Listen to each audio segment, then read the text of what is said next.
Charla Histórica. Tu conexión con el pasado.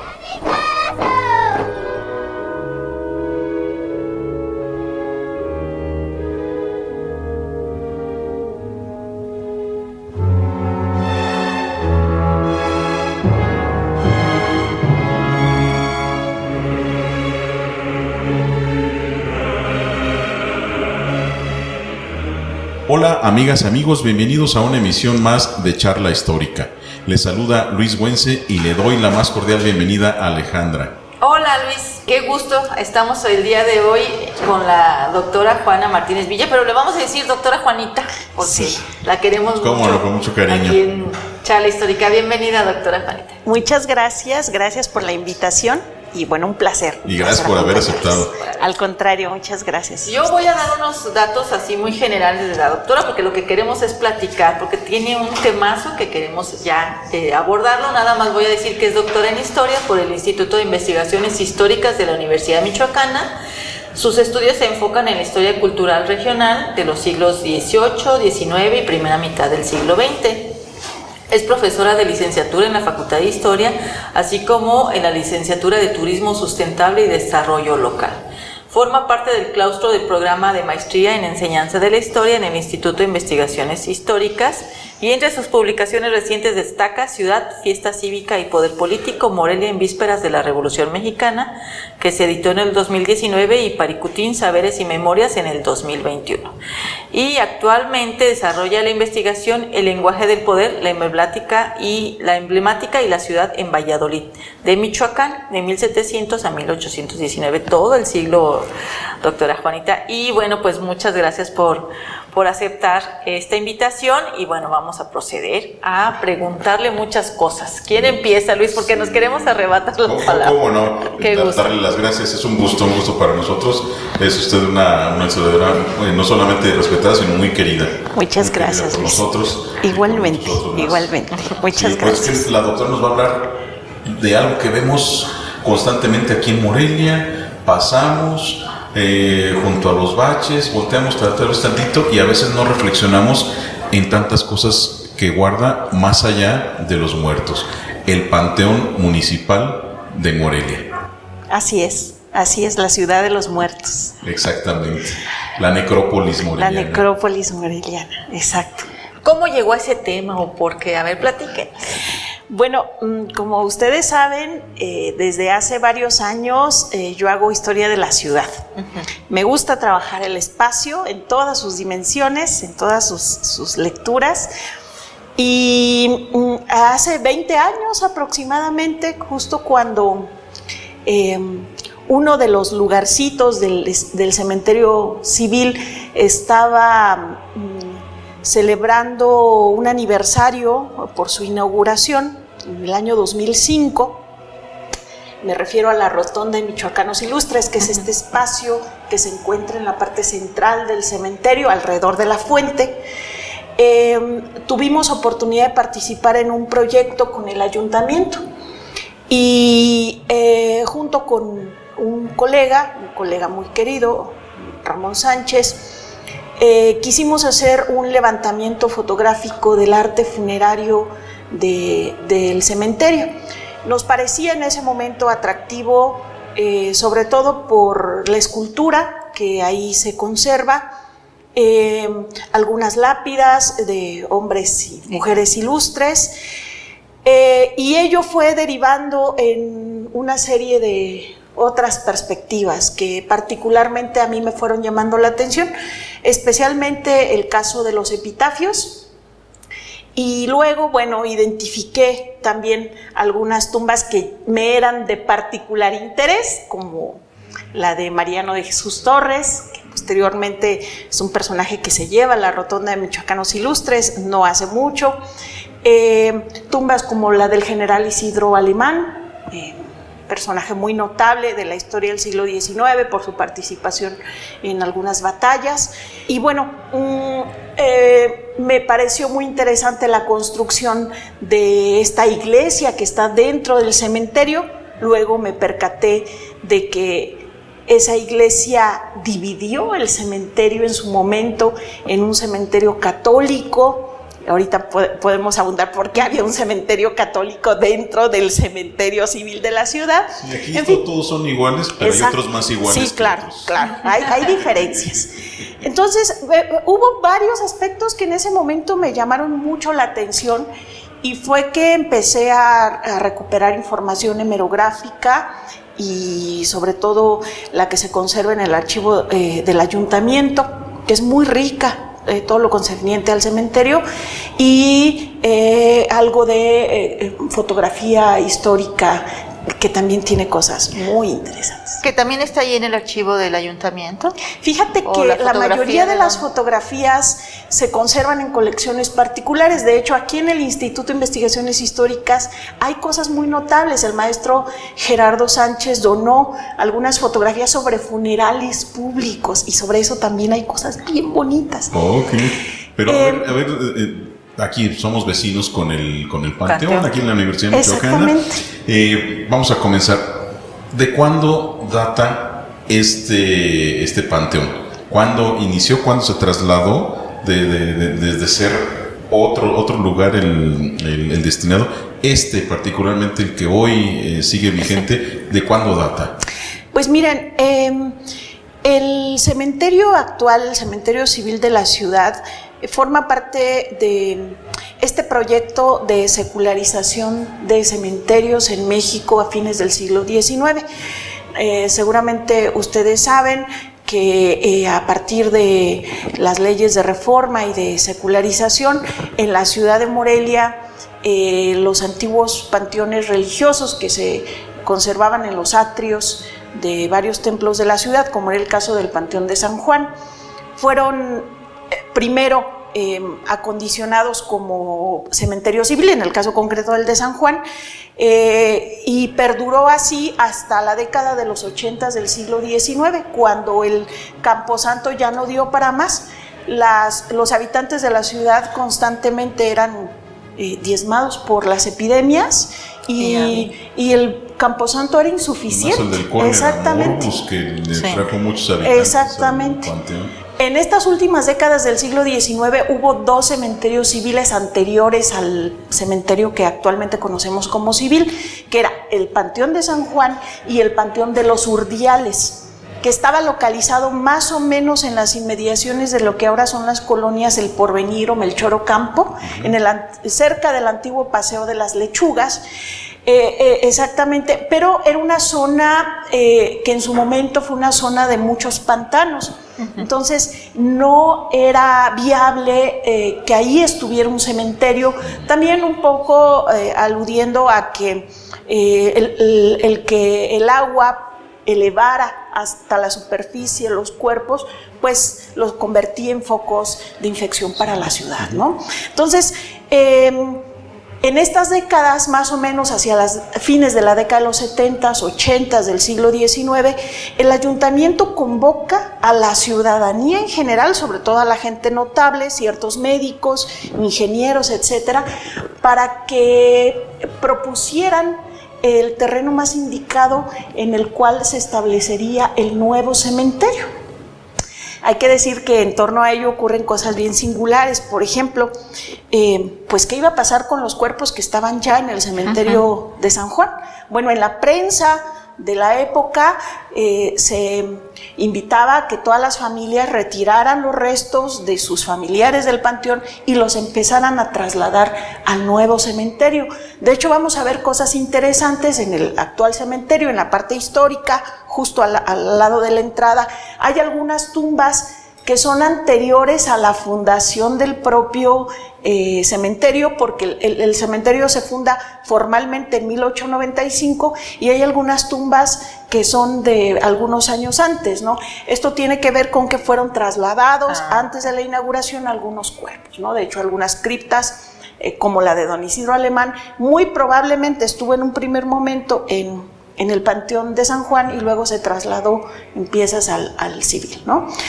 De tal manera que en los 80s llegan un montón de proyectos de morelianos diciendo o recomendando algunos terrenos donde podría estar el cementerio. Esto es muy interesante porque los argumentos que proponían cada espacio pues tenían mucho que ver con la perspectiva de quien lo hacía, ¿no? Por ejemplo, hay un proyecto de Mariano Jesús Torres.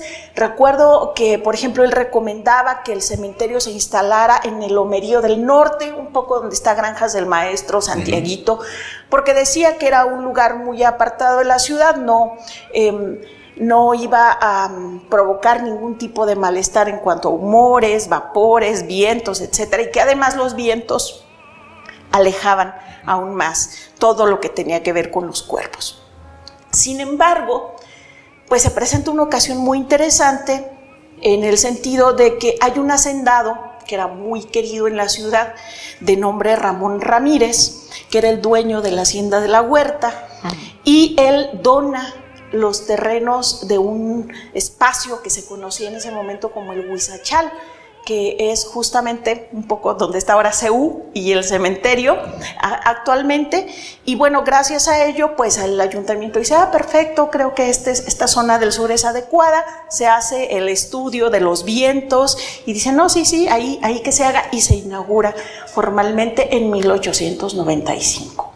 Este estudio que están haciendo es pues como una... no fotografía, como es una línea del tiempo de todo lo que ha vivido. Ahorita tengo duda de decirle Panteón Cementerio Camposanto. ¿Cuál es el nombre oficial de ese espacio ahorita? Porque se nos confunde, luego decimos el Panteón y no es el Panteón. Bueno, ¿es el Panteón Municipal o es el cementerio? ¿Cómo se llama? Es, los términos son indistintos. Sí. Creo que tienen mucho más que ver con ciertas tradiciones, ¿no? Incluso el de Camposanto, pues tiene que ver más con una connotación religiosa. Sin embargo, panteón o cementerio está bien dicho, ¿no? Bueno, sí. Es como este trabajo que están realizando es como una línea del tiempo del cementerio, y ahí se va viendo cómo se va desarrollando y cómo ha ido creciendo y evolucionando. Sí. O solamente la área histórica lo están tomando, o es así como todo el complejo. Mira, a mí me interesa el espacio en conjunto, completo. Obviamente está esta parte histórica que es muy importante, porque ahí se concentra la mayoría de los monumentos de la primera mitad del siglo XX. Son monumentos lamentablemente en malas condiciones, porque hubo mucho saqueo, hubo mucho robo de arte funerario, se perdieron piezas muy valiosas. De hecho, lamentamos siempre mucho un Ponzanelli, un relieve de uno de estos escultores descendientes de esta familia italiana, que llegan a México en el siglo XIX y se establecen y hacen muchísimo arte funerario. Había un relieve, me parece que era un San Miguel Arcángel, y se perdió más o menos a principios de los 2000.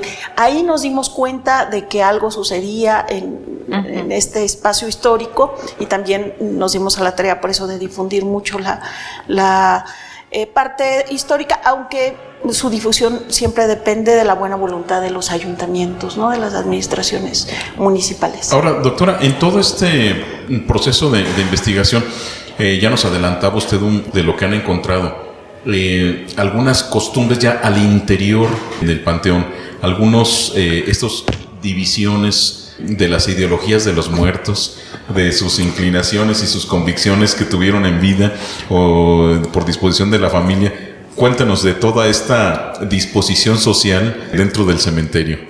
Sí, claro. Es muy interesante cómo el cementerio va a ser un reflejo de la ciudad. O sea, su división va a tener que ver con primera clase, segunda clase. Y en el caso concreto de este cementerio, además, les comentaba, se decide, como don Ramón Ramírez, el que dona los terrenos, era ultracatólico, pues decide que el cementerio esté dividido también en un cementerio católico y un cementerio civil en general, ¿no? Esto tiene varias razones de ser. Obviamente estamos hablando de que Morelia a fines del siglo XIX en su mayoría social es una sociedad muy católica, ultracatólica, a tal grado que hay documentos en el archivo municipal muy interesantes. Por ejemplo, antes de la inauguración del Panteón Civil, cuando todavía estaba en auge el cementerio de San Juan y acababa de ocurrir o se estaba llevando a cabo el proceso de la jura de la Constitución del 57. Hay una serie de quejas de los vecinos del Panteón que denuncian ante el ayuntamiento la conducta del velador del cementerio porque empezó a propagar rumores de que por la noche todos aquellos que habían jurado la Constitución se estaban levantando. Esto obviamente provocó un temor colectivo y los vecinos estaban muy enojados. Obviamente recuerden que estamos en la época de los grandes debates entre Clemente Jesús Munguía, por ejemplo, y los reformistas, ¿no? Entonces, en ese escenario se inaugura el cementerio civil un poco, ¿no? En medio de este debate.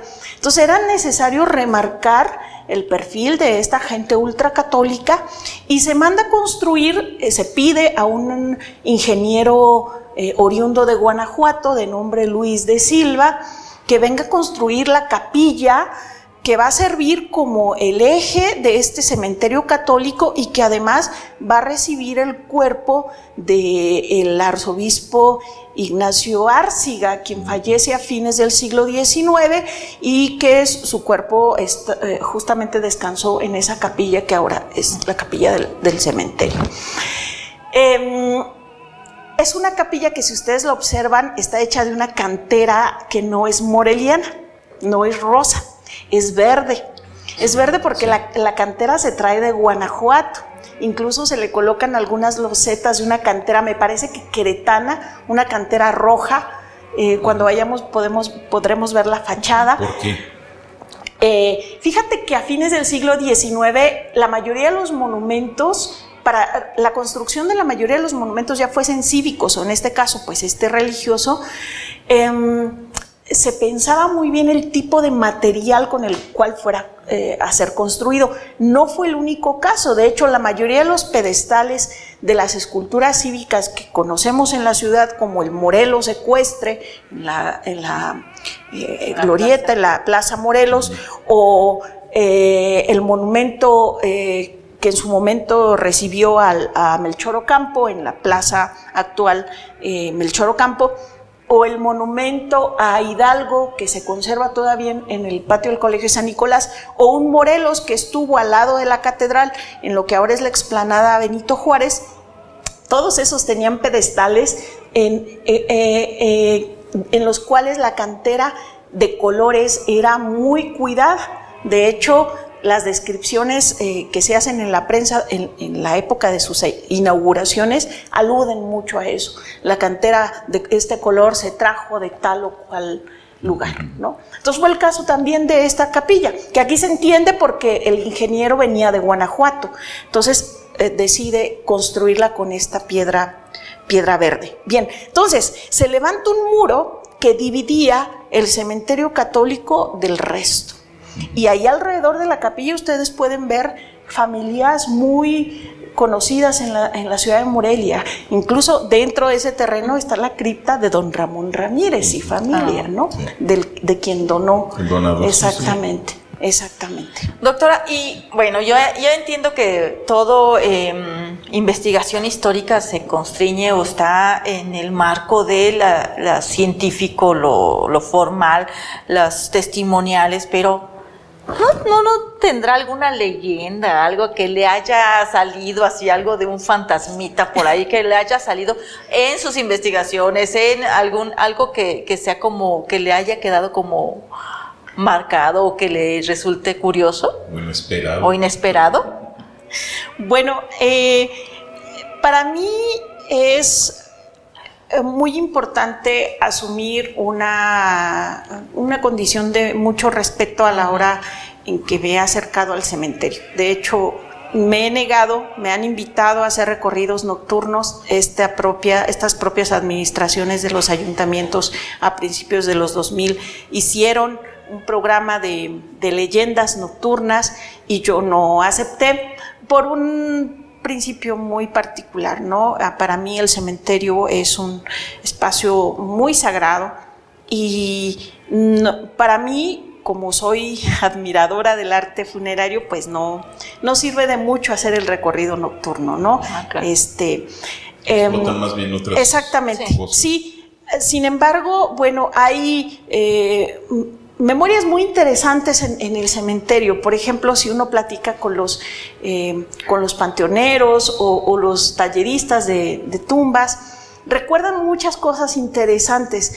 Acabo de ver en internet, igual la voy a compartir, la fotografía de una tumba que tenía una famosa leona. Incluso le dicen así, la mayoría de la gente que la recuerda es la leona con cara de mujer, pero era una esfinge, ¿no? Era una esfinge egipcia y estaba justamente en el conjunto más nicolaita del cementerio. Es el conjunto funerario de la familia del rector Mora Serrato, que va a ser muy interesante que la vayamos a ver, porque en la lápida del rector Mora Serrato, a manera de epitafio, se encuentra la 10ª que sirvió de inspiración para la porra de la universidad, el Pis Paz famoso, ahí está en la tumba del rector Mora Serrato. Y todo el conjunto familiar, porque hay varias tumbas de su familia, tienen características un poco griegas, un poco romanas, y seguramente en su momento pues construyeron esta escultura de una esfinge para, me parece que era la tumba dedicada a una de sus hijas, a su hija. Y bueno, en torno a esta lápida pues se construyen toda una serie de leyendas, desde las que decían que era una joven malcriada, que no obedecía a sus papás y que se había convertido en leona. Entonces, de hecho, había una tradición de que se apedreara la tumba exactamente para que no se fuera ahí a contagiar uno de esta malcriadez, esta rebeldía. Exacto. De hecho, no sé si se destruyó así por ya no existe. Ya no existe. Yo no sabía exactamente, me imaginaba dónde podía estar por las características del conjunto funerario escultórico, pero acabo de ver la fotografía y dije, claro, estaba ahí. Sí, pero sí. Además de lo que me mencioné hace un momento, de esto que dijo el panteonero, de que vio que se elevaron todos los espíritus eso también nos habla de que gozaba de credibilidad la persona, ¿no? Sí, era el velador del Panteón de San Juan en ese momento. Y gozaba del respeto de la gente, ¿no? Sí, exactamente. Es muy interesante acercarse de repente a platicar tanto con panteoneros como con los talleristas, todos los dueños de talleres que hacen escultura funeraria, porque uno rescata cosas muy interesantes. ¿Cómo no? Amigas y amigos, vamos a dejarles por ahí debajo de este video, de este audio, obviamente, algunas ligas que la doctora Juanita nos va a hacer el favor de compartir para que quienes estén interesados en esto pues tengan un poquito más de acercamiento. Y aprovecho para darle crédito a todas las personas que formamos parte de Charla Histórica, el maestro Alfredo Carrera, está Natalia Aguilar y la maestra Rebeca Bachín. Todos juntos formamos Charla Histórica y junto con Alejandra García y su servidor Luis Güense, pues hacemos el equipo para hacer posible compartirles la labor de muchos historiadores.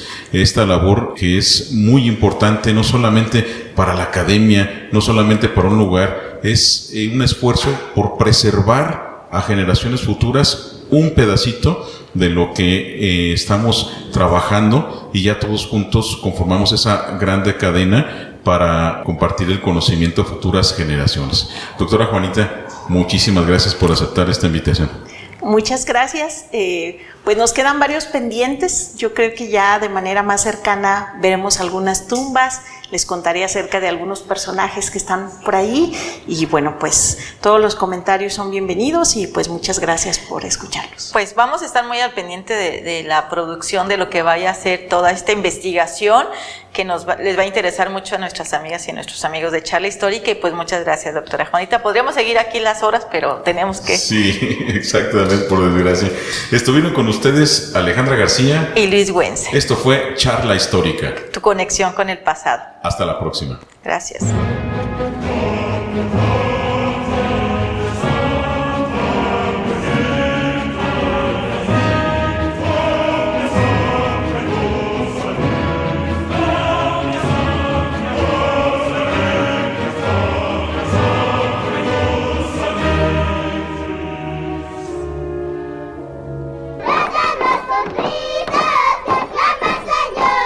Charla histórica. Tu conexión con el pasado. Este es un podcast de divulgación histórica creado por alumnos del doctorado en Historia e impulsado por el Instituto de Investigaciones Históricas de la Universidad Michoacana de San Nicolás de Hidalgo.